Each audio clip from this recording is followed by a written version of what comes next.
하박국 3장 17절에서 19절의 말씀 봉독해 드리겠습니다. 비록 무화과 나무가 무성하지 못하며 포도나무에 열매가 없으며 감람나무에 소출이 없으며 밭에 먹을 것이 없으며 우리의 양이 없으며 외양간에 소가 없을지라도 나는 여호와로 말미암아 즐거워하며 나의 구원의 하나님으로 말미암아 기뻐하리로다. 주 여호와는 나의 힘이시라. 나의 발을 사슴과 같게 하사 나를 나의 높은 곳으로 다니게 하시리로다. 이 노래는 지휘하는 사람을 위하여 내 수금에 맞춘 것입니다. 아멘. 하나님의 말씀입니다. 오늘은 종교개혁 주일입니다. 1517년 중세 독일의 비텐베르크 성당에 마틴 루터가 당시의 중세 교회를 비판하는 95개조의 반박문을 붙이면서 종교개혁의 불길이 유럽 전역으로 번져나가기 시작을 했습니다.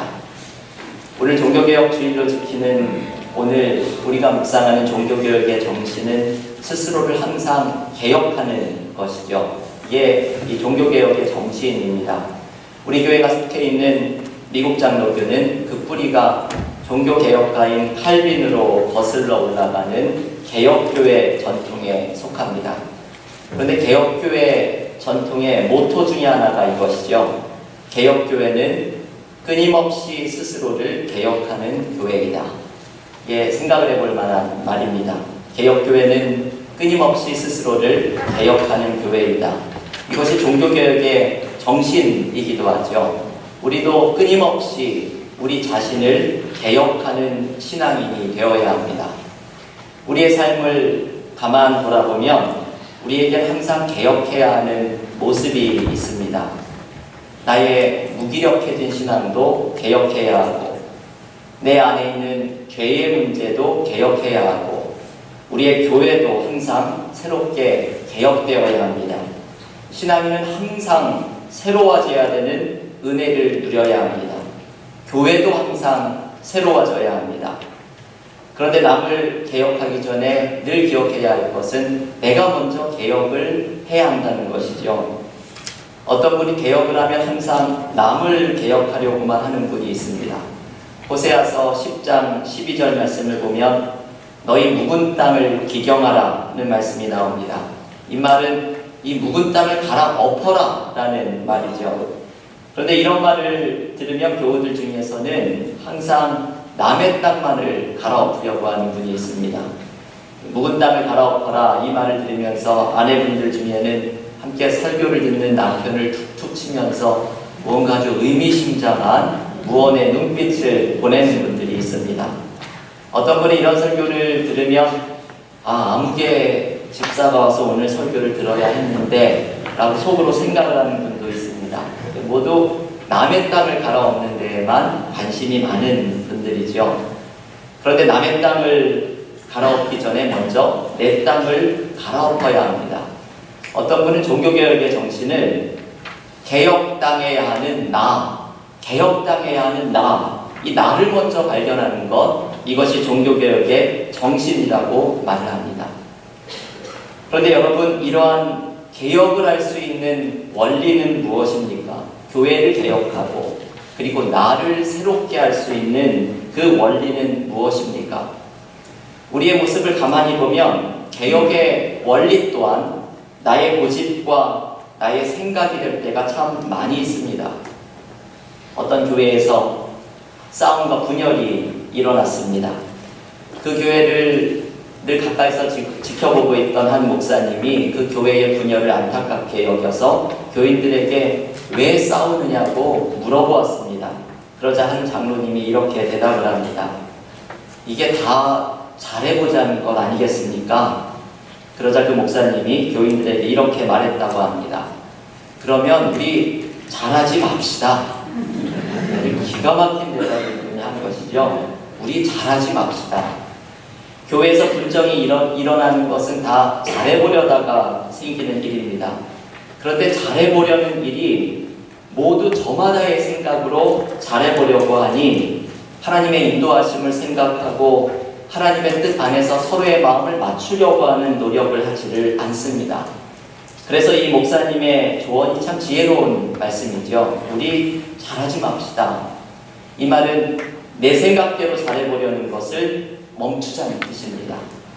개혁의 원리는 하나님을 바라보는 것으로부터 시작됩니다.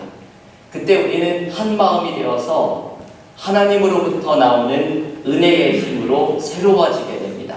이것이 개혁의 원리입니다. 여러분, 이 말씀을 기억하십시오.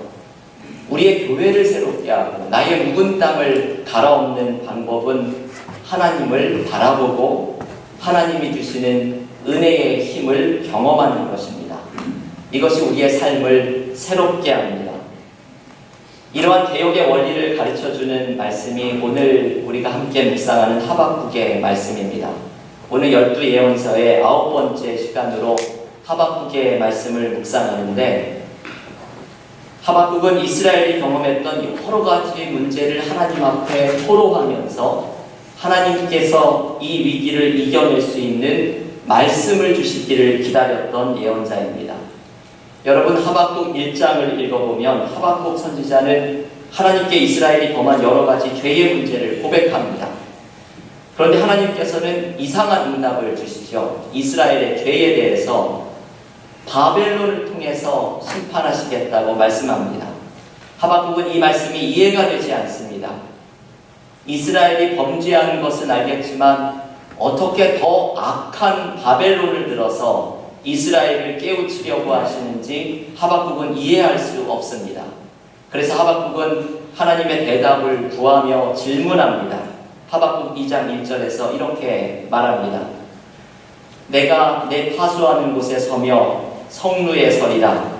그가 내게 무엇이라 말씀하시는지 기다리고 바라보며 나의 질문에 대하여 어떻게 대답하시는지 보리라. 하박국은 이 고초하는 사람들만 올라가는 높은 곳으로 올라가서 두 눈을 부릅뜨고서 하나님을 바라봅니다. 하나님이 무엇이라고 대답을 하시는지 기다리는 하박국의 모습을 보여줍니다. 요즘 금요일과 목요일에 우리 은혜와 사랑교회 신앙훈련과정 영적 성장에 대한 이야기를 나누면서 소설가 박완서 씨의 한 말씀만 하소서라는 책을 소개해드렸습니다. 제가 이 책이 저의 마음에 너무나 강하게 다가왔던 책입니다. 이 책은 5명의 자녀 중에서 유일한 아들이었던 하나밖에 없는 아들을 잃어버렸던 슬픔을 기록한 책입니다. 의사였던 이 아들을 16의 젊은 나이에 잃어버린 어머니의 심정을 고통 가운데 토로하면서 하나님께서 나의 이 고통에 대해서 뭐라고 한 말씀만 해주시기를 간구하는 일기입니다. 그래서 이 책의 제목이 한 말씀만 하소서라는 말입니다. 하나님이 나의 고통에 대해서 한 말씀만 하셔서 내가 짐승같이 울부짖는 이 고통을 이겨낼 수 있는 하나님의 한마디를 기다리는 책입니다. 박완서 씨는 이 책에서 십자가 위에 매달려 계신 주님으로부터 한 말씀을 듣습니다. 여러분, 오늘 하박국이 이 똑같은 한 말씀을 기다립니다.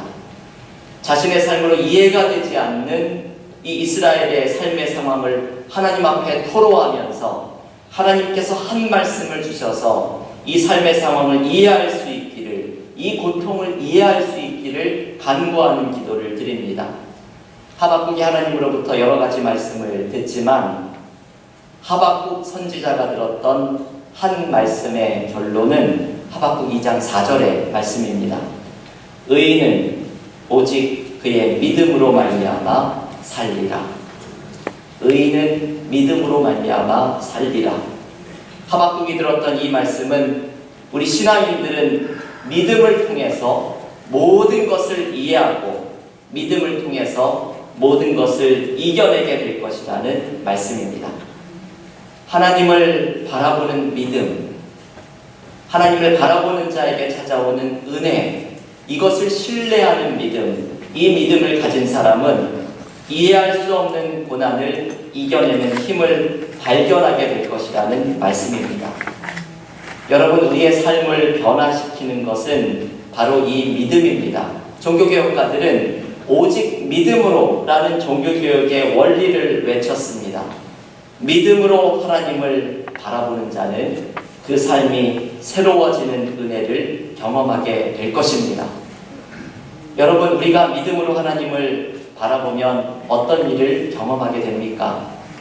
오늘 하박국은 하나님께서 말씀하신 이 말씀을 받고 믿음으로 삶의 상황을 바라보기 시작하면서 두 가지의 은혜를 발견하게 됩니다.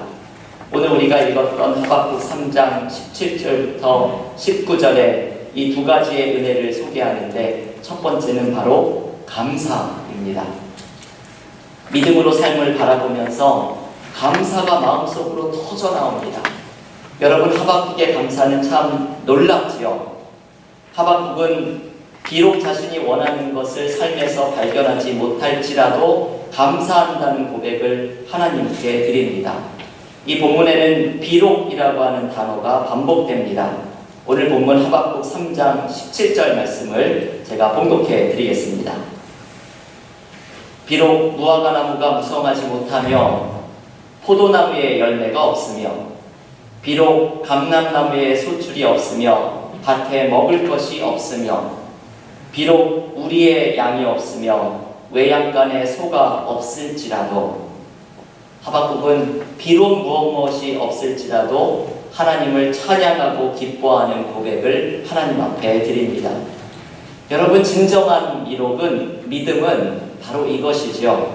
비록 무엇이 없을지라도 신앙을 갖는 것입니다. 저는 이 믿음의 모습을 생각할 때마다 생각나는 아처 애쉬라고 하는 테니스 선수가 있습니다. 이 아처 애쉬라고 하는 테니스 선수는 전설적인 테니스 선수입니다. 세계적인 테니스 선수권 대회를 휩쓸었고 윈블던에서도 우승을 했던 분입니다. 하지만 이분은 갑작스러운 심장마비 때문에 2번이나 수술을 하였고 엎친 데 덮친 격으로 수술 중에 수혈을 잘못 받아서 에이즈에 감염까지 됩니다. 하지만 아처 애쉬는 이 고통 중에 신음하면서도 모든 것을 하나님의 뜻으로 받아들이기로 다짐합니다. 그때 누군가가 애쉬에게 편지를 보내서 이런 말을 합니다. 차라리 하나님을 원망해보라고. 왜 접니까? 왜 접니까? 왜 나에게 이런 고난을 주십니까? 하나님을 원망해보라고 도전을 합니다. 그때 아처 애쉬는 이렇게 대답을 합니다. 만일 제가 심장마비나 에이즈에 걸리는 것을 두고서 왜 접니까? 라고 묻는다면 제가 받았던 축복에 대해서도 왜 접니까? 라고 물어야 합니다. 하지만 저는 저의 축복에 대해서는 질문하지 않았습니다. 만일 저의 축복에 대해서 왜 접니까? 묻지 않았다면 저의 실패와 고난에 대해서도 묻지 말아야 합니다.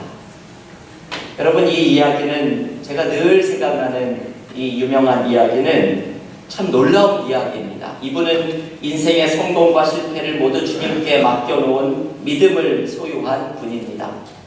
성공할 때만 기뻐하고 감사하는 것이 아니라 실패했을 때에도 비록 무엇이 없을 때에도 이 하박국의 고백처럼 비록 무엇이 없을 때에도 하나님을 신뢰하면서 나아가는 분입니다. 우리의 삶에 어떤 것이 없을 때에도 감사할 수 있는 것은 성공도 실패도 모두 하나님께 맡겨버릴 때에 가능합니다. 결국 감사는 하나님을 신뢰하기로 선택하는 믿음입니다. 여러분, 이 말을 잘 기억하십시오. 감사는 하나님을 신뢰하기로 선택하는 믿음입니다. 하나님께서 모든 것을 책임져 주실 것을 신뢰하고 하나님이 모든 것을 합력해서 선을 이루어 주실 것을 진정으로 믿을 때에 우리에게는 감사가 가능합니다. 우리의 삶이 새로워졌다는 증거는 감사가 우리의 마음속 깊은 곳에서부터 터져나올 때입니다. 믿음으로 하나님을 바라보면서 삶의 어떠한 상황에서도 하나님을 신뢰하는 기쁨이 우리에게 가득하기를 간절히 기원합니다.